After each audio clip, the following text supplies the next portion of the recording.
actually the 7th time NASA astronauts will launch on a new NASA spacecraft designed for crew. And if you're wondering about the first 6 crewed test flights, here they are.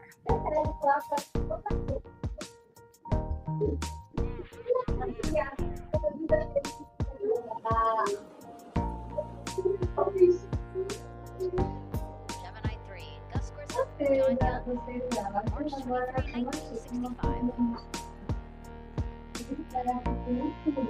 Apollo 7, Wally Schirra, Don Isley, Walt Cunningham, October 11, 1968. Space Transportation System, or STS-1, John Young, Robert Griffin, April 24, 1981. Then NASA SpaceX Demo 2, Doug Hurley, Bob Baker, May 3rd, 2020, followed by NASA's Boeing crew flight tests. Butch Wilmore, Sonny Williams, June 5th, 2024. And now, Artemis 2 with Reed, Victor, Christina, and Jeremy. It is really surprising, honestly, to hear that through all these decades, through all these launches we've had, this is only our 7th new vehicle that we're testing for crew. Yeah, we have so many different missions that we think about and we talk about, but really 7 vehicles that we've tested and that we're flying. I like to think of spaceflight really as a permanent test, right? We have 2 missions or so. An airplane that gets tested and then flown has thousands of data points, and so really spaceflight is always going to be a test field, and I think it's important to remember that, especially as we put humans on rockets that we never have before, or for the 7th time we start a new vehicle and a new mission. Just getting word now that White Room closeouts are complete, and so the closeout crew is preparing to leave the pad. It's exciting stuff. We are making good time, and the closeout crew is doing really well. 41 minutes, 43 seconds and counting until the opening of our window. And Artemis 2 is a 10-day mission that will send the 4-person crew on a journey around the moon and back to Earth. It will be a critical step towards future lunar and Mars missions.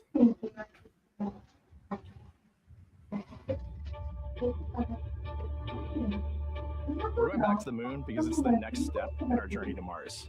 We need to go explore the moon. There's vast regions of unexplored areas with the coldest and darkest places in our solar system. This is a test mission. When we get off the planet, we might come right back home. We might spend 3 or 4 days around Earth. We might go to the moon. That's where we want to go. But it is a test mission, and we are ready for every scenario as we ride this amazing space launch system in the Orion spacecraft. But another reason we're going back to the moon is to fulfill NASA's mission, which is to explore the unknown in air and space, to innovate for the benefit of humanity, and to inspire the world to discover.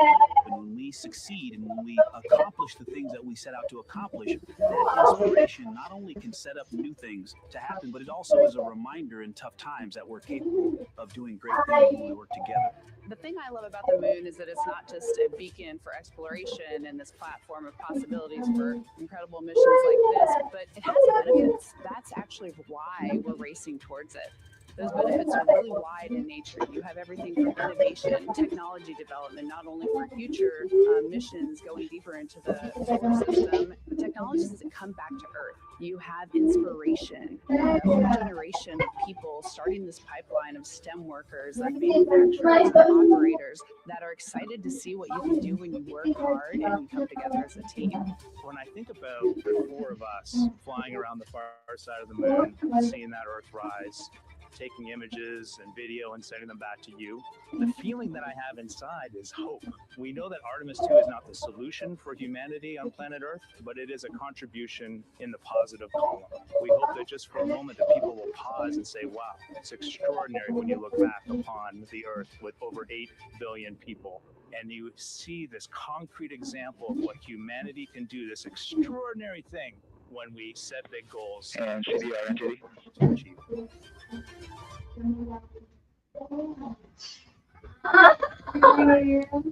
And so Mission Control Houston will control the flight of Orion after a liftoff here at Kennedy Space Center. Here's Gary Jordan, who's embedded with that team. Gary, you might have to pause because we did just hear a call out to the commander in Orion. Will do, Megan. That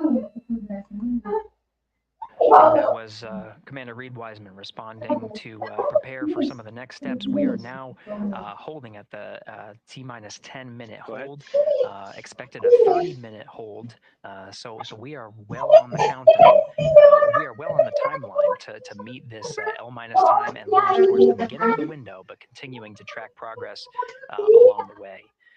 Again, I'm here with the Artemis II flight control teams in Mission Control Houston. The team in the room behind me has been monitoring the countdown and verifying their own mission-specific launch criteria of the Space Launch System, the Orion spacecraft, and crew.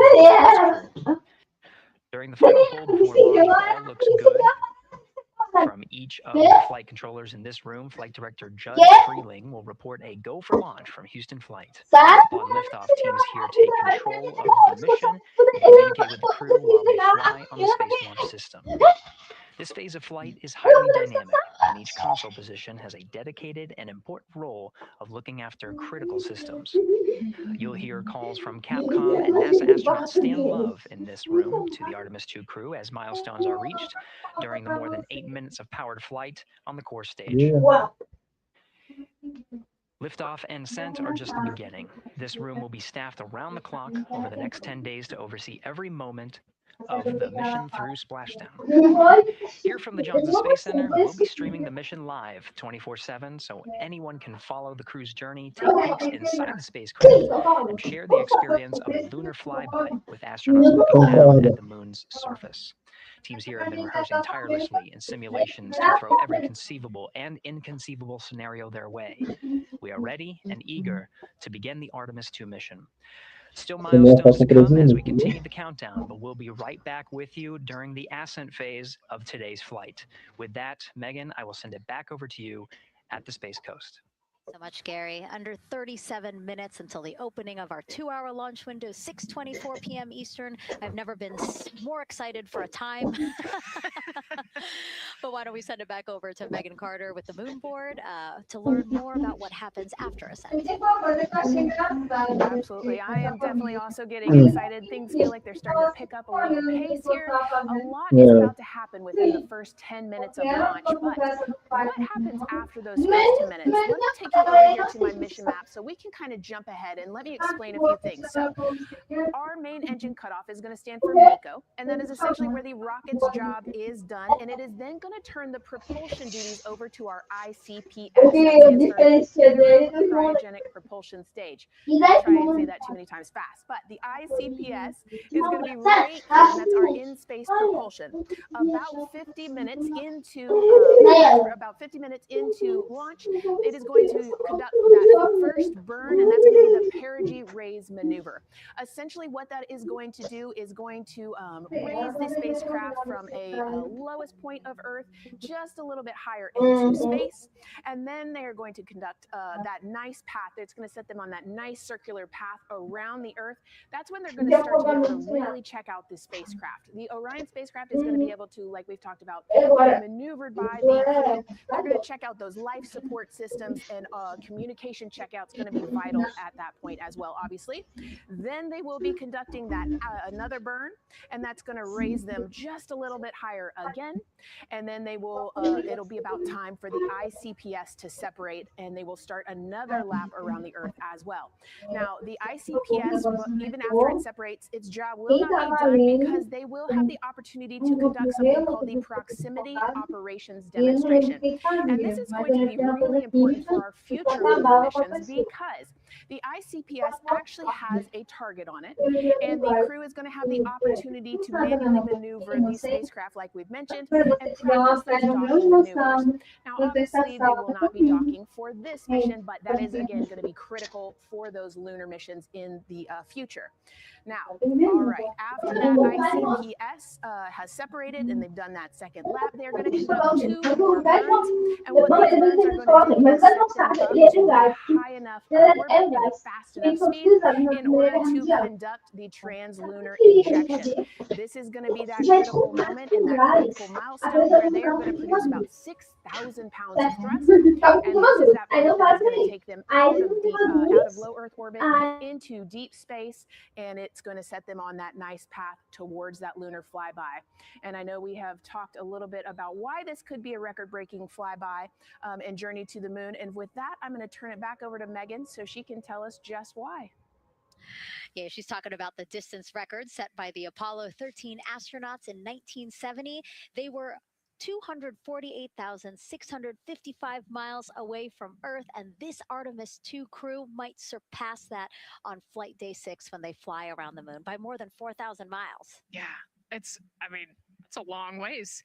It's tough to fathom 250,000 miles from Earth, right? I mean, space, the space station is only 250 miles. And so we're going, I don't want to do the public math, but we're going much further than that.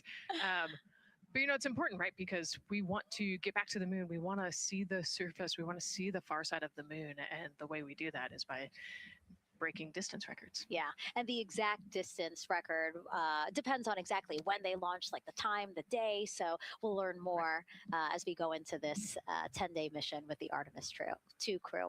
But here we are, 32 minutes, 50 seconds and counting from the opening of our launch window. Feels really, really surreal here as more and more people come to gather on the press site lawn here at Kennedy Space Center. Why don't we take a look at this video that we have here? Some familiar faces who wanted to wish our Artemis 2 crew a safe journey. Reed, Victor, Christina, and Jeremy, you are the real deal. You're flying to the moon for all of us, and we are in awe. You're the true heroes. You are not just astronauts. You are pioneers, venturing deeper into the unknown. But you are not alone. We will be all cheering you on from planet Earth. Hey, I'm Victor Wembanyama, and I play basketball in the NBA. But I'm not only interested in shooting hoops. I'm also interested in shooting stars, dark matter, and all other types of astronomical phenomenon. And to the Artemis 2 astronauts who are shooting for the moon, I wish them good luck and Godspeed. Hi everybody, I'm Ryan Gosling and I play a biologist who goes to space to save the planet in the film Project Hail Mary. But the Artemis 2 astronauts are going to space for real, and they will travel farther from Earth than any humans in history. Sending all our best wishes to the Artemis 2 crew. I just want to say how proud I am of each of you and how inspired you make me. But it's not just about me. Your mission is going to inspire future generations of scientists, engineers, athletes, and dreamers to do something that they never thought possible. Hey, it's Roy Wood Jr., and I want to wish the Artemis 2 crew a happy and safe journey to the moon, well, around the moon.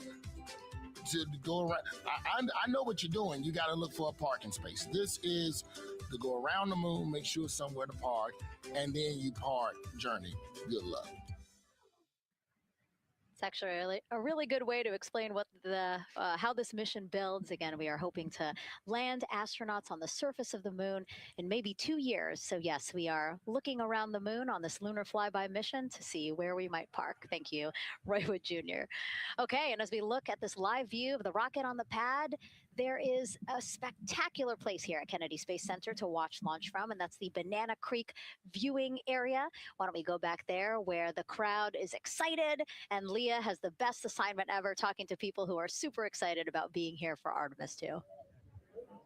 Oh my gosh, Megan, you talk about the excitement being palpable. I'm telling you, everybody here on pins and needles as we get just about half an hour away from launch. I've been walking around talking to people, and I'm just struck again and again by how many people are here from across the agency. I want to introduce you to just a small portion of the people across NASA who have been supporting this mission. Patty Ortiz, NASA Armstrong Flight Research Center, Orion program. Orion. Kathy Graves, Glenn Research Center, Office of STEM Engagement. David Alexander, NASA Glenn Research Center, Office of STEM Engagement. Jennifer Becerra, Johnson Space Center, the Office of STEM Engagement. Here we go. Right back here. Where are you from? I'm from NASA Glenn Research Center, Joseph Pinakitis. Joseph, here we go. Wes Furman from APL. Maria Arredondo from Headquarters, Next Gen STEM. Mark Robinson, Stennis Space Center, Commercial Space. Amira Flores, Armstrong, Office of the STEM Engagement. Molly Kearns, NASA Glenn, Space Communications and Navigation. Matthew Pierce, Goddard Institute for Space Studies in New York City. Here we go. And right over here, Lauren Ring, Ames Research Center, Data Integration. So we're coming together. We're one big NASA team, one big NASA family, and we have one major message before we launch tonight. Okay, guys, what are we going to say? 1, 2, 3.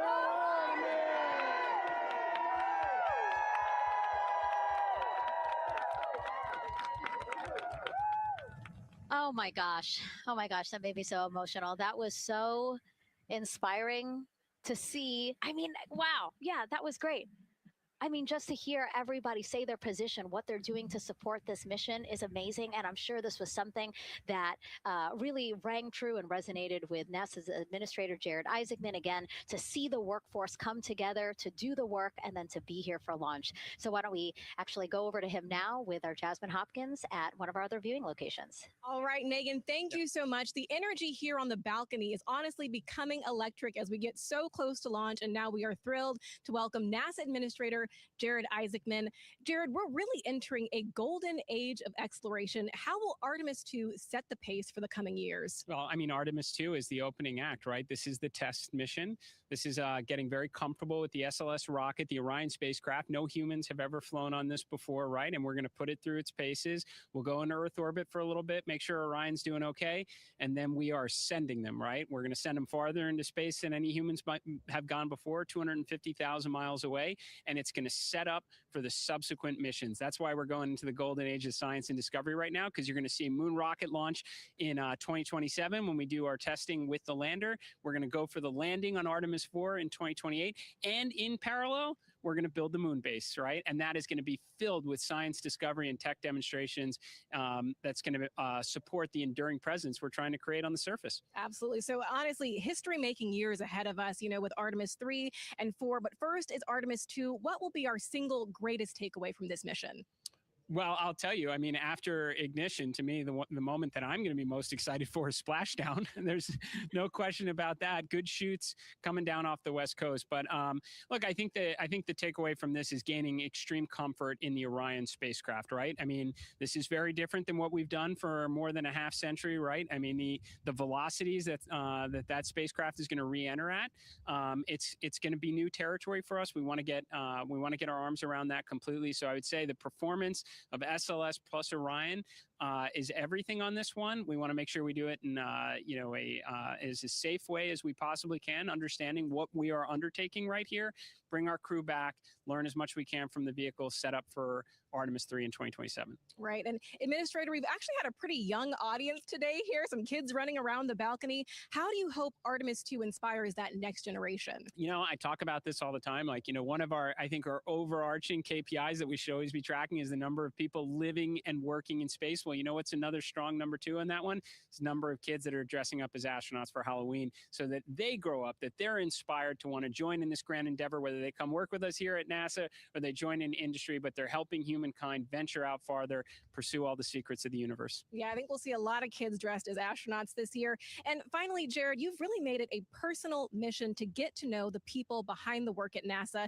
Do you have any final thoughts, any final words before today's history-making launch? Yeah, well, one, I want to express a lot of appreciation. I'll tell you what, the 4 astronauts on top of Artemis 2 know this. It takes an army to pull a mission together like this, right? Across all 10 of our centers, all of our commercial partners, the international partners that come together to make this possible. My sincere appreciation for everyone who is currently working the mission right now. So getting them ready for launch, that will be watching over them in mission control, recovering this crew when they splash down off the West Coast. I have complete trust and confidence in your abilities. And everybody else who's not directly working on Artemis 2, Artemis 3 is coming up next year. When this mobile launcher gets back in the VAB, we're going to start stacking. Wow, plenty of excitement ahead of us. Jared Isaacman, thank you so much for being here. Thank you. Thanks for being here. Of course. All right. And with that, let's get back to the countdown with NASA's Megan Cruz.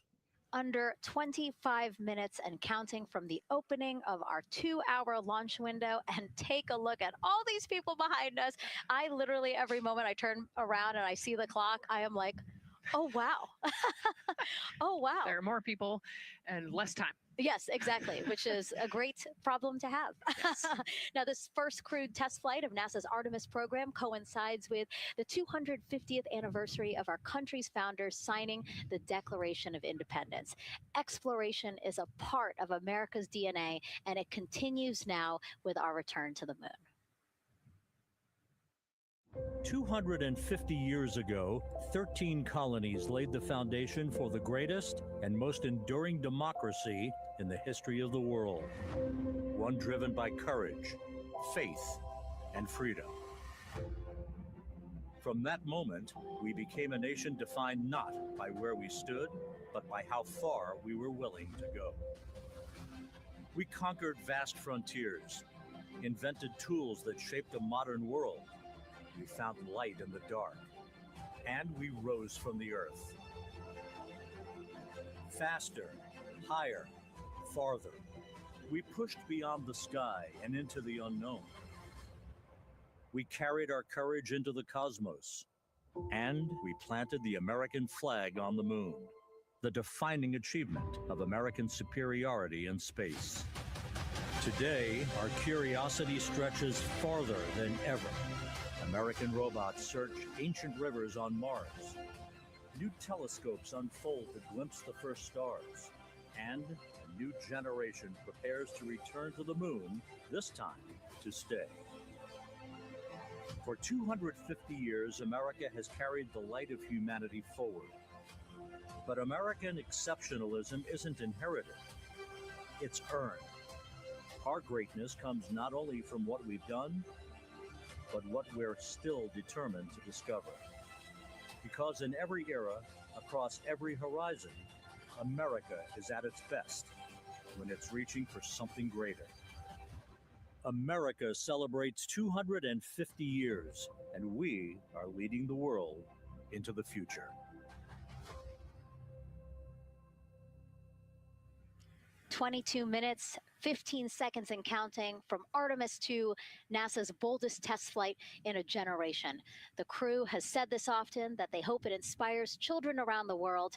And recently, a group of kids here at Kennedy Space Center got a surprise of a lifetime while watching that rocket roll to the launch pad. So tell me what color it is. And you're going to be on that rocket. We're going to be on that rocket. I could make it a little bit longer. Did you see it? Okay, so everybody's looking at the rocket because it is kind of cool and impressive. One of the coolest things happening over there right now, though, is it's on top of a giant tractor. Doesn't all food come in like tubes? It's in these like little plastic bags. You have to like rehydrate it. There's not, I haven't seen sushi in space. It's probably hard to keep that back. Constructed sushi mashed together. My favorite part was this one little girl, she had a question. She patiently held her hand for a long time, and Christina turns to her and says, okay, what's your question? She just goes, I forgot. It was like, that's a perfect little kid moment. Wait, are you my mother's cartoon astronauts? Say that again? Never mind. It's really hard to say. Go Artemis! These two? Yeah. Yeah. There you go. I like your dabbing astronaut back there. It's just so fun to see the enthusiasm, the energy, and a little bit of chaos. 3, 2, 1. Wasn't that so cute? I love kids and their excitement and, even just being real. Like, I don't remember what I was know. gonna He ask. goes, but I'm glad you're here.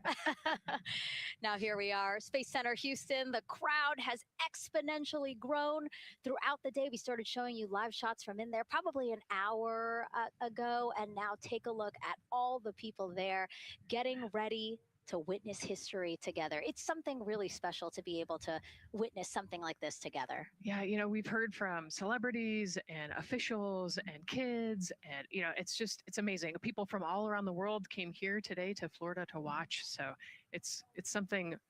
It's hard to put into words just how much support for this mission we're seeing today. And great news too. Remember, the team was tracking an issue with the launch ma'am, go abort ahead. system battery. They appear to have cleared that issue, so we are go for launch. Yes, it's exciting.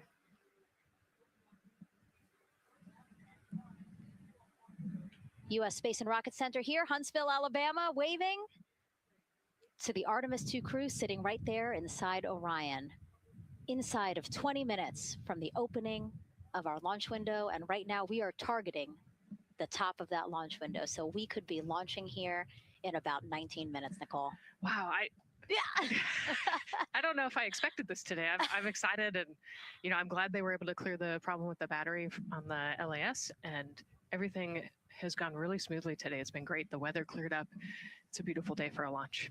And so now, as we are so close to possibly launch now, just what are your final thoughts as we are about to embark on a mission back to the moon, the first time in more than 50 years? Yeah, just so proud of the crew and all of the teams here on the ground that made this happen. They are carrying the torch from the Apollo era into the Artemis era. And, as the crew likes to say, they want to be the shoulders that the next Copy all. generation. And let's see, GLS, can you help us with that, please?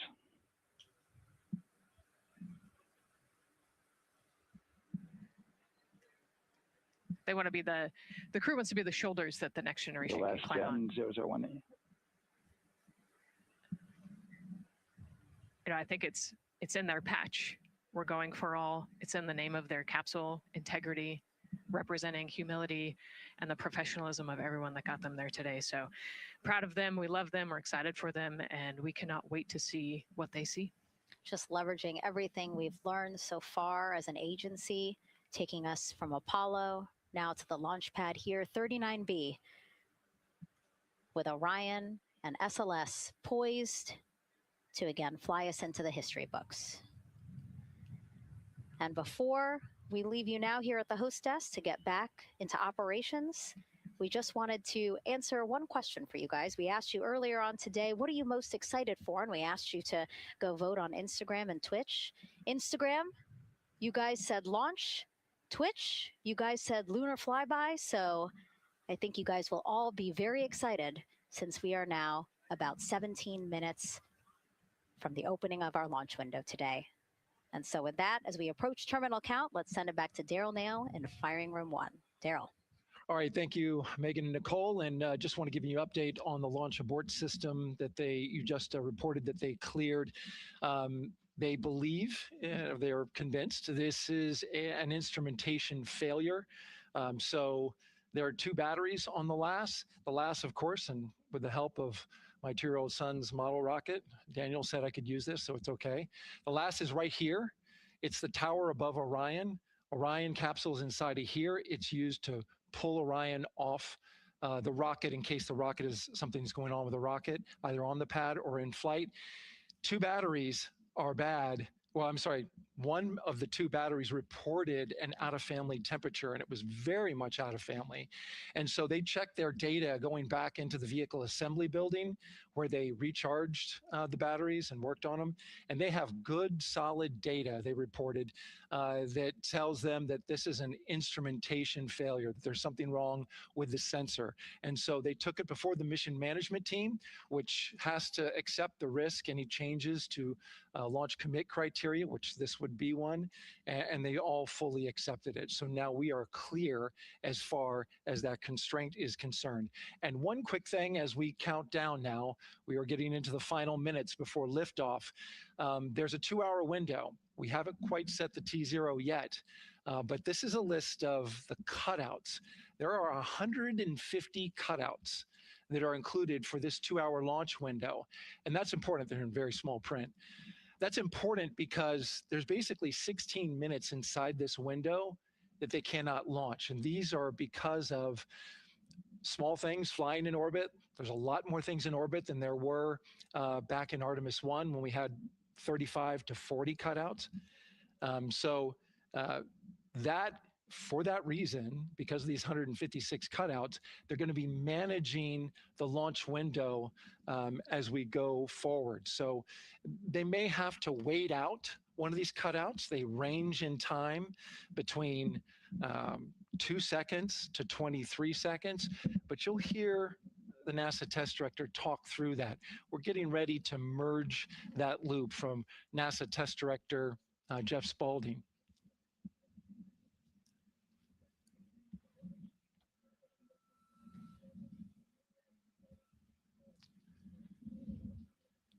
And so now I'm listening to the launch team get ready to merge their operational channel.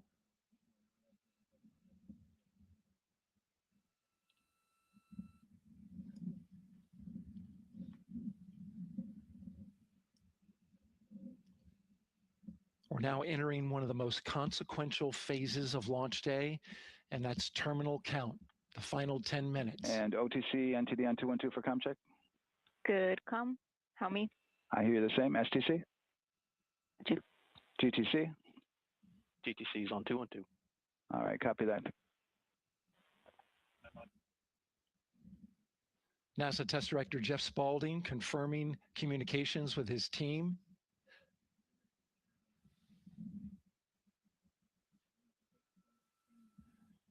There will be 2 polls that we'll hear. One from Spaulding, the NASA Test Director, confirming the ground systems and the launch team are ready to proceed. At this point, we have a clear board, no constraints, but we need confirmation from each individual on the NASA Test Director team. So we'll hear him poll his team.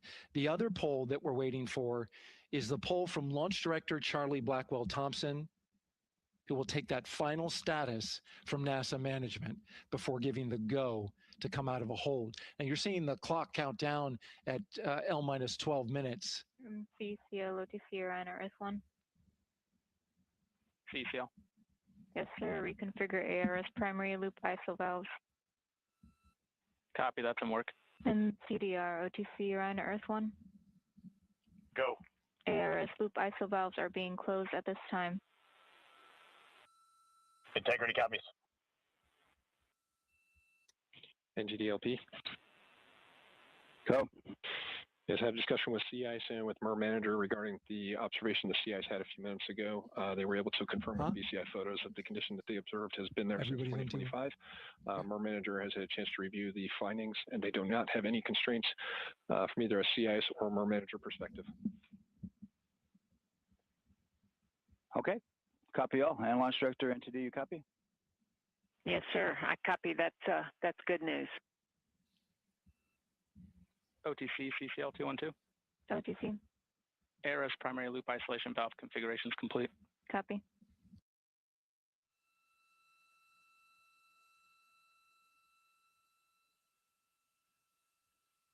And CGLS NTD, cancel pending, please. GLS copies, and that's complete. All right, and for all personnel, we got a little bit more work to do before we pick up the clock, and we're about a little over a minute from getting to T-minus 10 minutes, but we've canceled the resume time there, and then we'll pick it up after we get through all of our work and anything else that we need to do to get through the remainder of counts. So we'll continue working that to get to our T0 today. So when we get to about 50 seconds from now, we'll extend that hold. CVSE OTC.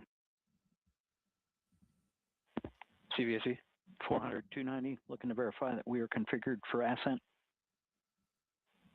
Yep, give me about 2 more minutes. I'm going to start CMA2 streaming. Copy. NTD COSE hold requested. Copy that. I have an LCC violation of O-CT-004, S-band transponder anomaly. This was a transient LCC violation, so transponder 1 had a demodulated SNR estimate that went down to 2 dBm when it should have been between 10 and 13. It is now back up to 12, but we did lose that for just a moment. It does not appear that we lost our bit sync or carrier lock, which would be indicative that we lost our lock with the vehicle. So at this point, recommendation would still be go. However, we do have a pre-planned contingency procedure if we want to look at that. But again, this is transient, so we're back in a nominal range. All right, let's see, LPE NTD. Yeah, we're not seeing that hit. So I guess the question for COSE, was that less than 3 samples? Is that below our persistence? Stand by, let me look. It did look like it did persist for several seconds on mine, but let me take a look at the number of samples. Could I get a repeat on the affected LCC, please? Yes, ma'am, that's going to be O-CT-004. Thank you.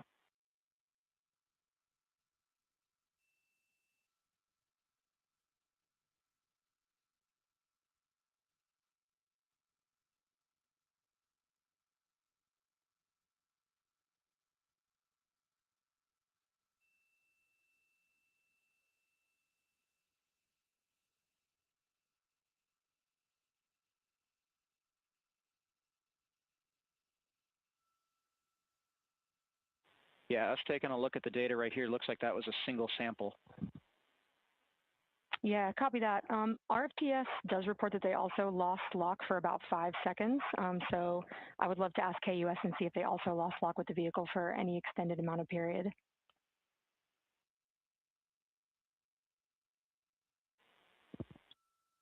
And COSE, while we're doing that, these are 1/10 hertz measurements, correct? So we would have had to lose it for over 10 seconds to get a second sample? Yes, sir, that's correct. It is 1/10 hertz. Yeah, so from our perspective, the allowance is effectively up to 30 seconds, up to 3 samples based on the 1/10 hertz. This is not an LCC violation, I believe. Yes, sir, I would agree with that at this point. Copy that. We're checking with KUS on 232. I don't think they have 212 access. We're trying to verify, but it sounds like they have a loss of lock as well. About 2 seconds. Okay. And I guess for both KUS and COSE, do we have lock now? That's affirmed. We do have lock for COSE.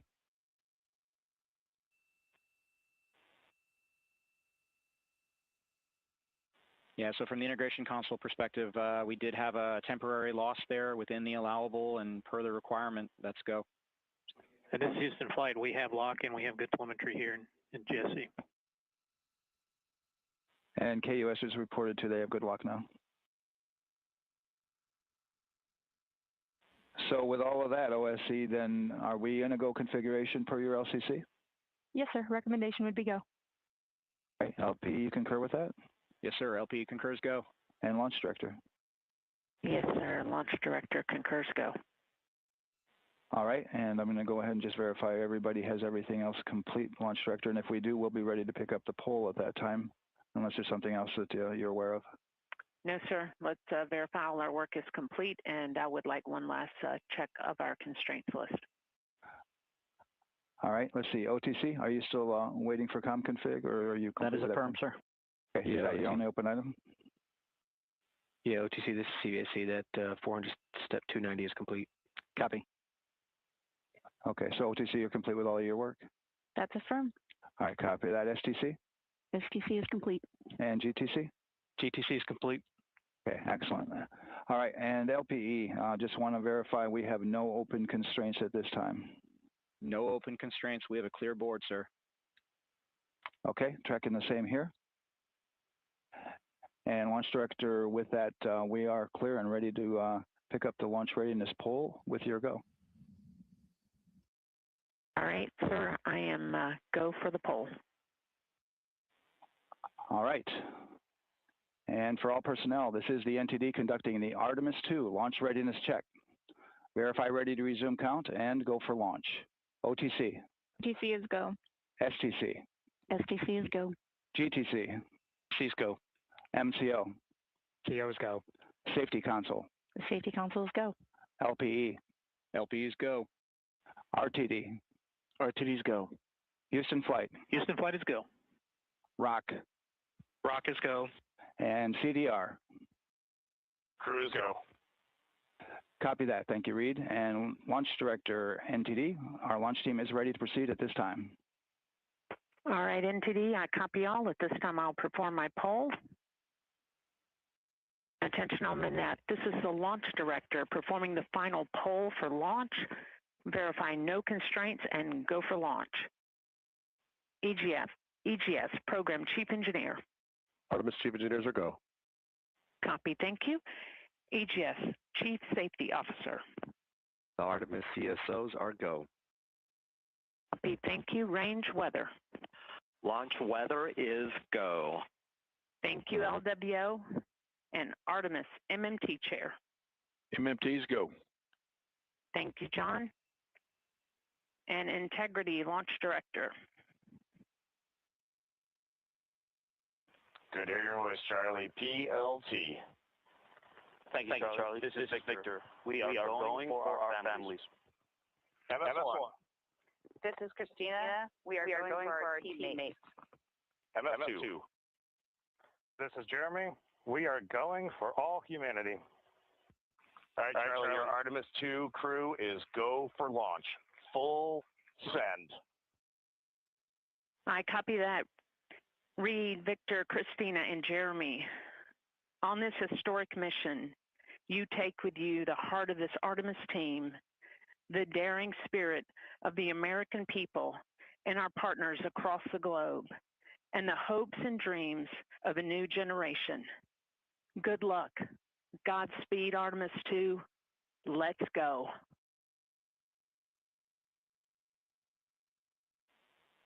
And into the Launch Director. Go ahead, Launch Director. Yes, sir. You have a go to proceed with countdown. Copy that. I'll put it in work. CDR NTD. Go. Gear risers and initiate short purge per your EPROC 10.1.1, steps 8 and 9. 10.1.1, 8 and 9 going to work. Copy. CVSE NTD. Start and verify recordings of our Orion cameras. Copy. Okay. Well, there you heard it. RSR NTD. RSR. They're getting ready to start terminal count. Arm rotation enable at this time, please. It's currently at T-minus 10 minutes. Once we wrap up this last bit of work, SNA arm rotation enable complete. we're going to start that clock. Copy that. Thank you. Integrity crew, close and lock visors.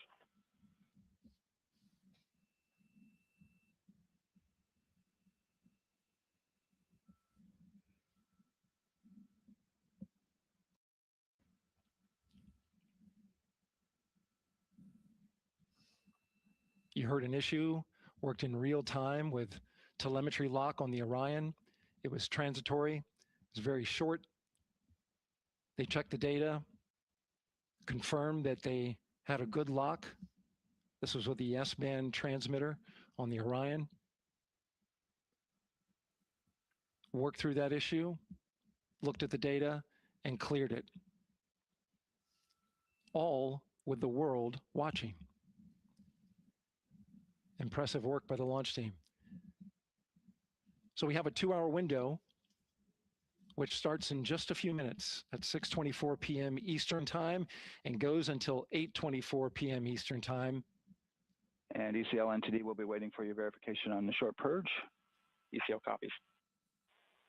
And for all personnel, once we get that short purge verification, we'll verify that we are clear to go, and then we'll proceed with the terminal count.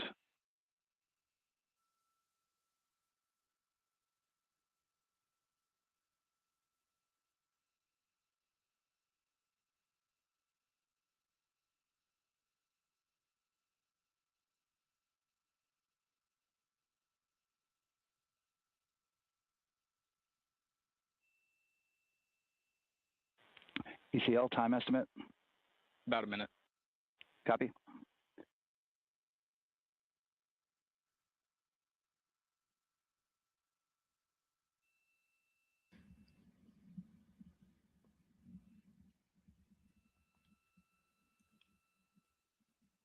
So we're going into the launch window, but not by much, it looks like. Just wrapping up some final work. And once that's completed, you'll hear NASA Test Director Jeff Spaulding ask for the ground launch sequencer operator to go ahead and start the clock. The ground launch sequencer is an application software. It runs on top of the launch control system in the firing room, acts like a conductor of an orchestra, executing hundreds of commands in precise order and timing. It's all autonomous. Entity CCL 212, short purge initiations verified. All right, copy that, and we're verifying our constraints. Daqui a pouco vai começar a contagem regressiva.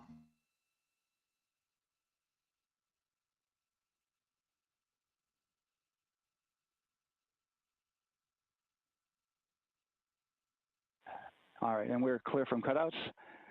And with that, we're going to resume the clock momentarily.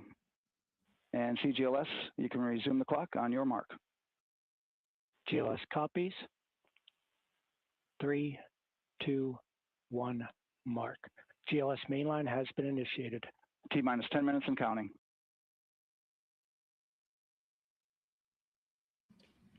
And that begins terminal count. Our new T0 is 6:35 p.m. Eastern Time. 6:35 p.m. Eastern Time. We are now counting down to liftoff of Artemis 2.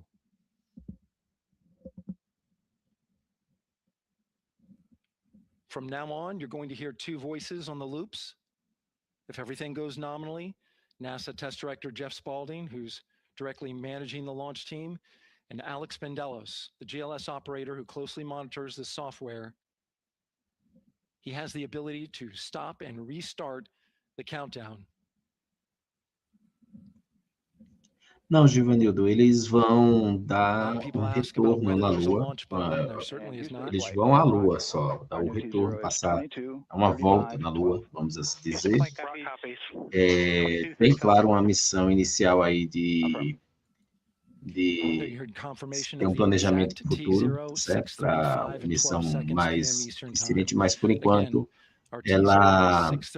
Bom, deixa eu comentar um pouco enquanto eles estão aí, eu vou colocar mutado aqui para vocês poderem entender. Tudo bem, essa missão, ela... Em primeiro lugar, ela está sendo transmitida, tá, gente, para o canal também. Deixa eu só baixar porque eu não consigo me concentrar. Vamos ver aqui o volume aqui. Nós temos 10 minutos antes de iniciar. 10 não, 9, né, agora. Então, vamos lá. Vê bem, em primeiro lugar, tem peso político, tá? Essa missão, ela tem um peso político importante para Donald Trump. Querendo ou não, corresponde a um prestígio internacional, né, vamos assim dizer, porque Trump, ele pode estar pensando, eu imagino que ele esteja pensando nisso, de mostrar, através desse evento, que os Estados Unidos continuam como sendo a potência mundial, né? Continuam dominando a exploração espacial. O país ele está bem à frente, né, com relação a esse tipo de ação, embora a China também esteja correndo atrás. E aí nós temos em tese, Trump sendo o presidente que vai estar condicionando o retorno do homem à Lua, o America First se apresentando aí de forma bem nítida, né? O programa ele envolve muita gente, né? Um programa que já vem sendo desenvolvido há bastante tempo. Basta a gente lembrar que foi já durante o governo Trump que a Artemis ganhou um forte impulso quando a NASA ela fez estabelecer as diretrizes, as metas para se ter essa missão agora sendo efetivada, né? Que é a questão do retorno à Lua, ganhando aí um dividendo, claro, político. Então, assim, a missão, ela basicamente, ela é de reconhecimento, assim, de retorno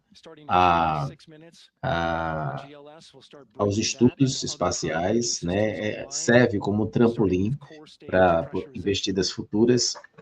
Os Estados Unidos acreditam ser a nação que vai colonizar a Lua, para partir dela você ter a conquista de Marte, mas nessa missão específica eles vão dar uma volta ao redor da Lua, Vão testar a nave Orion com humanos, claro, a bordo, a nave que não foi testada ainda com humanos, e vão preparar, claro, as condições para futuras expedições, tá? Mas essa, de forma especial, é só uma missão que já é importante, a gente não pode negar, certo? Viajar em grupo. Por enquanto, não. Por enquanto, não vão pousar. The liquid hydrogen tank has now closed, and that tank is beginning to pressurize to flight levels because that hydrogen is naturally boiling inside the tank.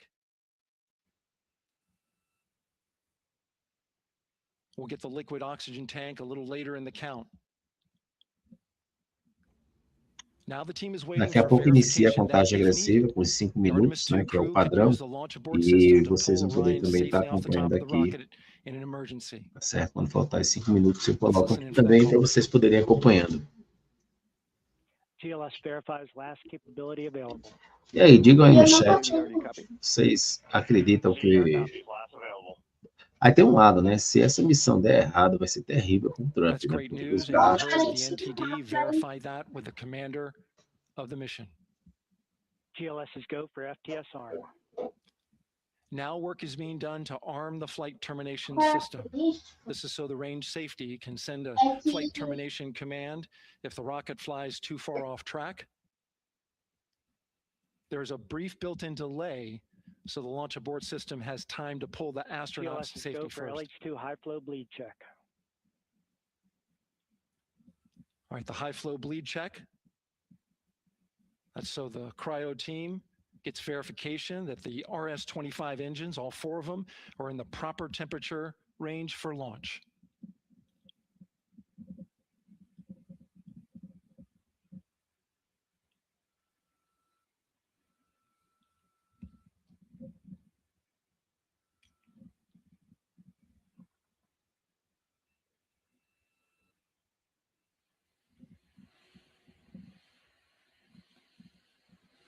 GLS's go for core stage APU start.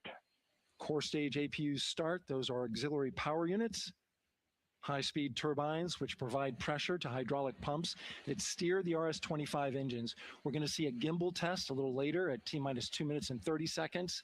This is what allows that to happen.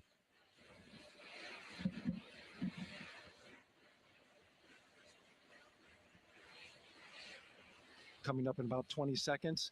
We're listening for go for purge sequence 4. That's a helium purge of the 4 core stage engines downstream of the propellant valve. This gets all the air and moisture out of there.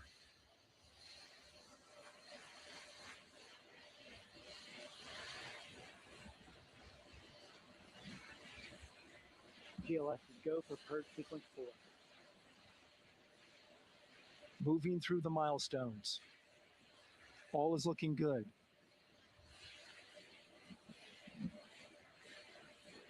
Coming up in just a few seconds, we're going to get that thrust vector control actuator test. 2 minutos e meio praticamente.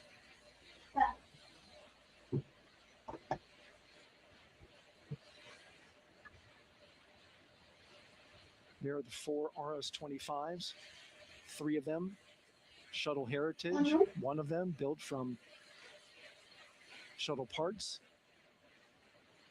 And there you see them moving. Olha só, perspectiva interessante essa aí.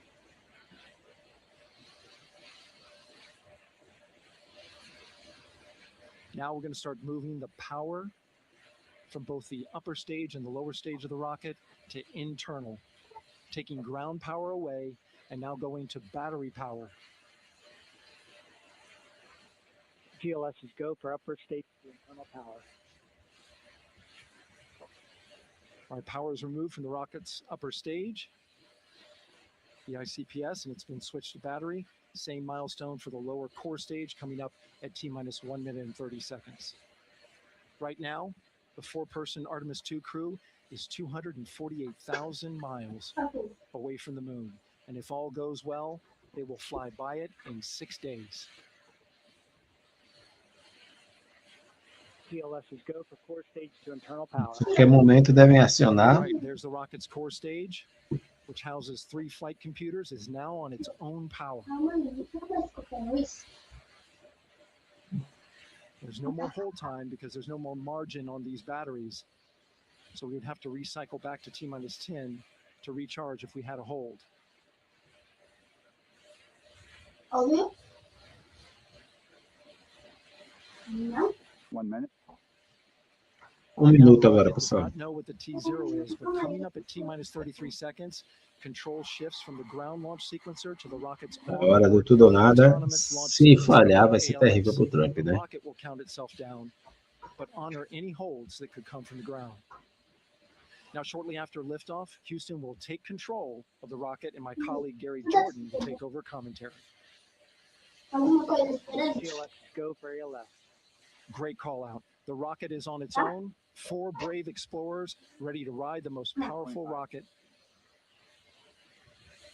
NASA has ever launched. Sound suppression water is flowing. 15. And here we go. 10, 10, 9, 9, 8, 8, 7, 7, RS-25 6, engines, 5, 4, 4, 3, 3, 2, 2, 1. 1, Booster ignition 0. and liftoff. The crew of Artemis 2 now bound for the moon. Humanity's next great voyage begins.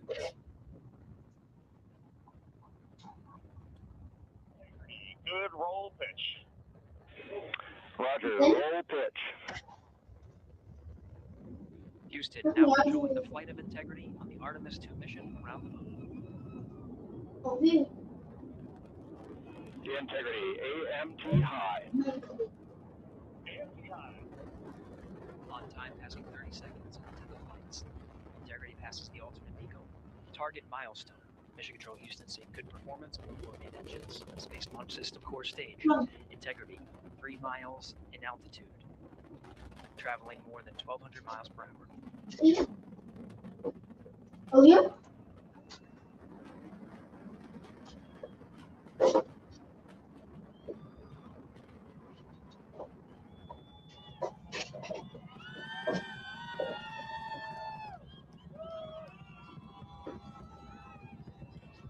Mil 200 milhas por hora. Passing 1 minute.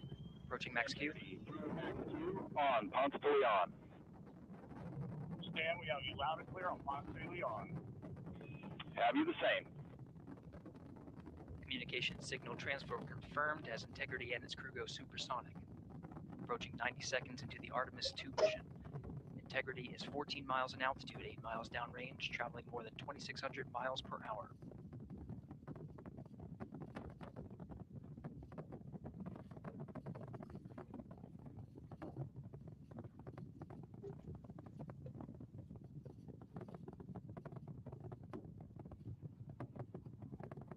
One minute 50 seconds of mission elapsed time, standing by for main engine throttle down to 85%, ahead of solid rocket booster separation, expected at the 2-minute 9-second mark.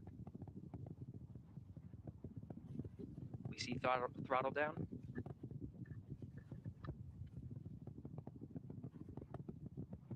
Confirmed separation. Main engine's throttling up, guidance converged.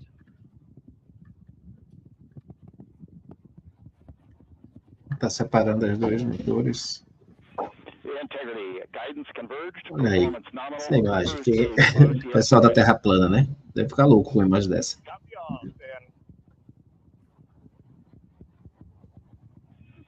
Integrity, SM priming complete.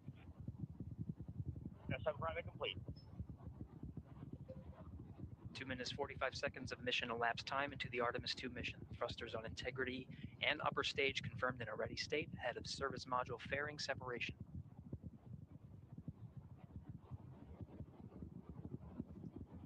Three minutes into the flight. Integrity 49 miles in altitude, 78 miles downrange. Olha só que imagem bonita, né, pessoal? Vou tirar até o bannerzinho daqui para a gente poder ver tudo.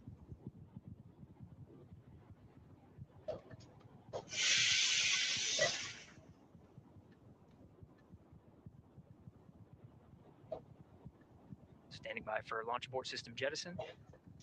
Good. Houston Integrity, good last jettison, great view. Sistema de ajuste abordado, integridade boa. We see you sail on board, Stan. And Houston has you loud and clear on Tidris at the Carmen line. Okay. Outstanding, Stan. We have you the same. 3 minutes, 50 seconds into the flight of Artemis 2, Wiseman, Glover, Cook, and Hansen cross the boundary to space with good comm checks. GPS signals acquired after last jettison now working on internal checks to verify accuracy. Flight Dynamics Officer analyzed the time of main engine cutoff, confirmed at 8 minutes, 2 seconds, time of MECO.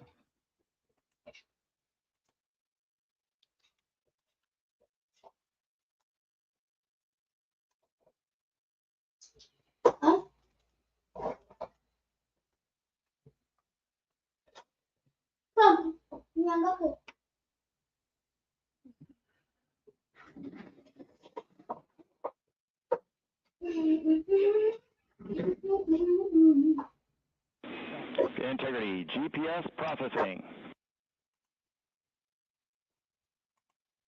Em torno, 10 dias, em torno da semana, praticamente. 3 dias indo, 3 dias voltando, e 1 ou 2 dias que vão ficar para estudo, né? A previsão é em torno de 1 semana, 10 dias por aí. Aproximadamente isso mesmo. Visuals of his destination. GPS guidance, navigation, and control software finishes internal checks and sends to navigation channels. Integrity 3 engine press. 3 engine press. On time, now passing 5 minutes, 20 seconds of mission elapsed time into the Artemis 2 mission. At this point, 3 good main engines are all that's needed to carry Integrity to a nominal main engine cutoff target. Though at this time, we're seeing 4 good engines here in Mission Control Houston. Integrity, 75 miles in altitude, 330 miles downrange, approaching 10,000 miles per hour. Vou encerrando por aqui. Vai ficar acompanhando, a gente vai ter um tempo para isso. Daqui a pouco a gente volta no canal Água da Geopolítica, tá legal? Até mais tarde.